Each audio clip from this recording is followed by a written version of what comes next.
बिस्मिल्लाहिर्रहमानिर्रहीम, अस्सलाम वालेकुम। मैं हूं मखदूम शहाबुद्दीन। 31 जनवरी 2026 हफ्ते का दिन। ईरान और मशरिक़ वुस्ता के हवाले से अब तक की सबसे तशवीशनाक डेवलपमेंट्स जो है वो आपके सामने रखनी है। इस वक्त सूरत हाल यह है कि ईरान पर एक हमला हुआ है। ईरान के शहर बंदर अब्बास, ये पोर्ट सिटी है और ये इंतहाई अहमियत का हामिल शहर है।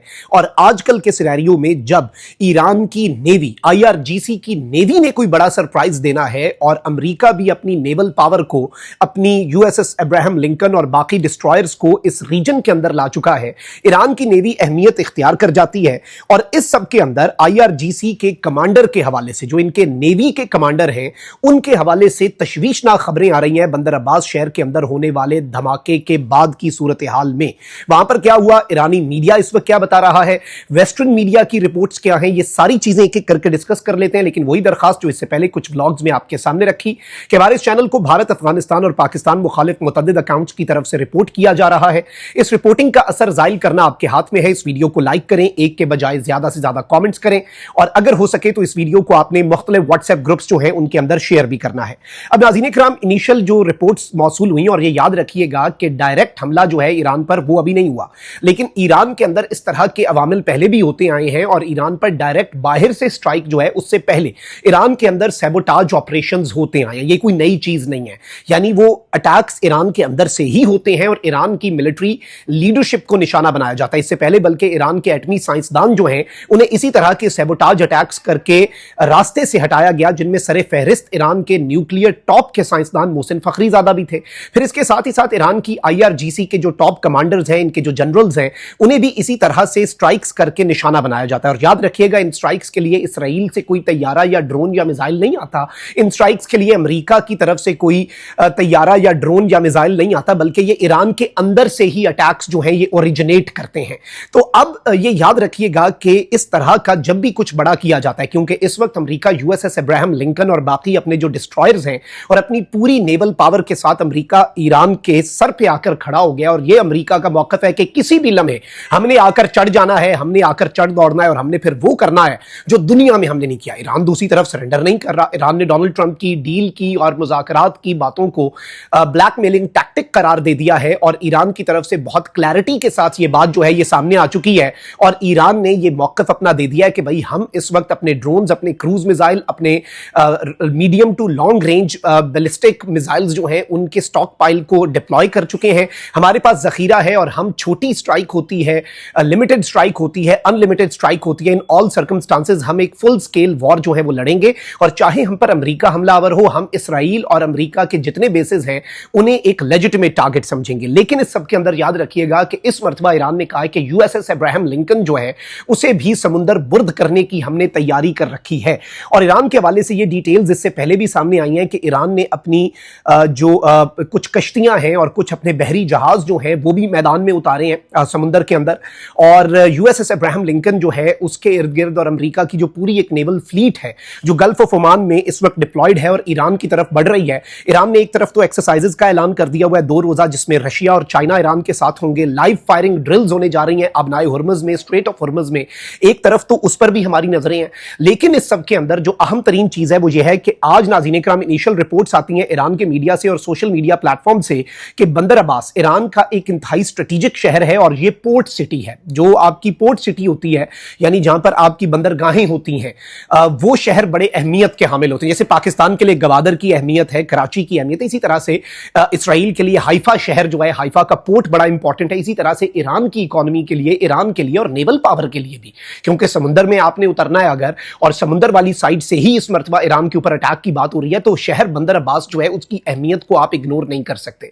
अच्छा, इससे पहले भी जो 12 रोजा जंग थी, ऑपरेशन मिडनाइट हैमर भी हुआ, बाद में हमने देखा ईरान इसराइल के दरमियान, और बाद में अमेरिका ने जो ईरान में स्ट्राइक्स की, उन स्ट्राइक्स के दौरान भी ईरान के अंदर बड़े प्रिसाइज अटैक्स हुए। ईरान की जो टॉप की मिलिट्री लीडरशिप को मारा गया, उन्हें इस तरह से मारा गया कि एक फ्लैट है, एक बिल्डिंग्स है, फ्लैट्स वाली बिल्डिंग है, उस बिल्डिंग के अंदर एक फ्लोर है, उस फ्लोर को भी नहीं, एग्जैक्टली उसी फ्लैट को निशाना बनाया गया। और ये सारे अटैक्स जो हैं ये ईरान के अंदर से हुए। ईरान के अंदर इवन बाद में ईरान ने मोसाद, ये ईरान का मौकफ है कि मोसाद की ऑपरेटेड ड्रोन्स की फैक्ट्रियां भी पकड़ ली, यानी ईरान के अंदर ड्रोन बन रहे हैं, ईरान के अंदर उनके एजेंट्स वहीं यहीं से ड्रोन उड़ा के ईरान की मिलिट्री लीडरशिप को निशाना बना रहे हैं। अच्छा, अब इस सब के अंदर जो इनिशियल इंफॉर्मेशन आती है, पहले तो ये हुआ कि एक्सप्लोजन जो है वो वो सुने गए।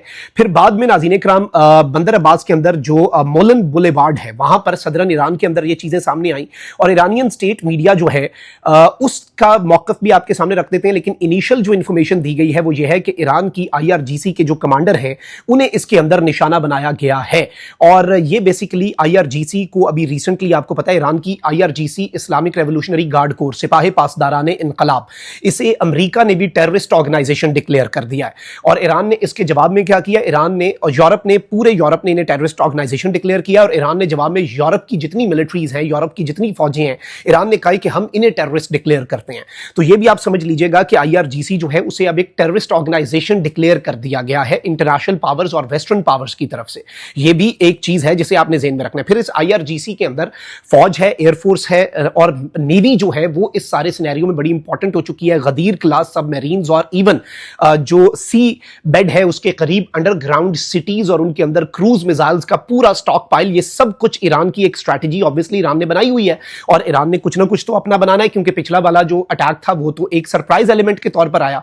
अभी वाले अटैक के हवाले से बिलाशुबा ये बात की जा रही है कि भाई ईरान रेडी है और शायद इसीलिए अमेरिका को पिछले अटैक और इसराइल को पिछले अटैक की निस्बत इस मरतबा ज्यादा तैयारी करनी पड़ रही है। अपने इंटरसेप्टर मिसाइल्स, अपनी बाकी चीजें जो हैं उन्हें भी उसी तरीके से लगाना पड़ रहा है। अब इसके अंदर मैं आपको ये बता दूं कि इनिशियल ये ईरानियन मीडिया ने अब ये रिपोर्ट किया है कि भाई हमारे जो कमांडर हैं वो इसके अंदर टारगेट थे, लेकिन वो टारगेट हुए नहीं, यानी वो इसमें बच गए।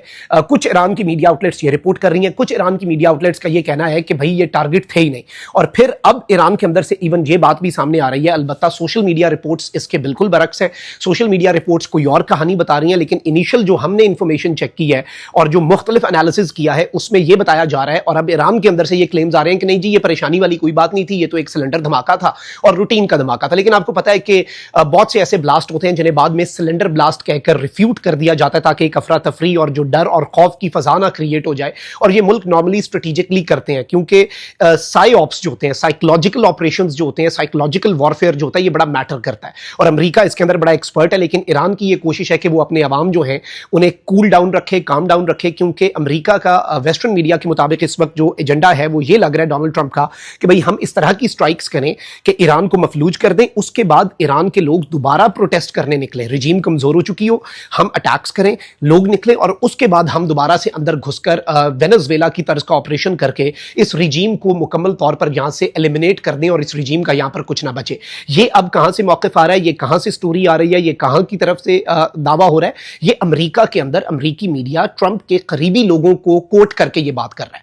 तो जाहिर बात है we have to also understand this, और हमें इसे भी अंडरस्टैंड करना होगा, इसे भी कॉम्प्रीहेंड करना होगा कि this is not a small thing.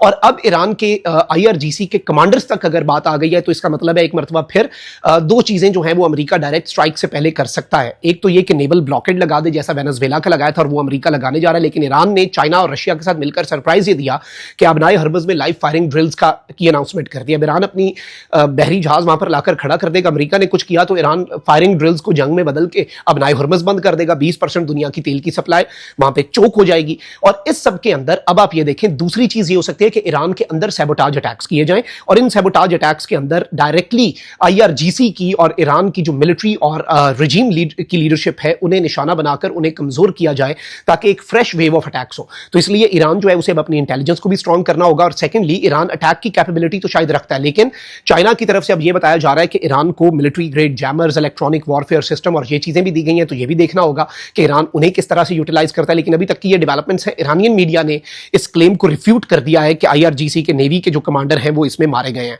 अलबत्ता अभी मजीद डिटेल्स सामने आएंगी तो वो आपके सामने रखेंगे। अल्लाह निगहबान, पाकिस्तान जिंदाबाद।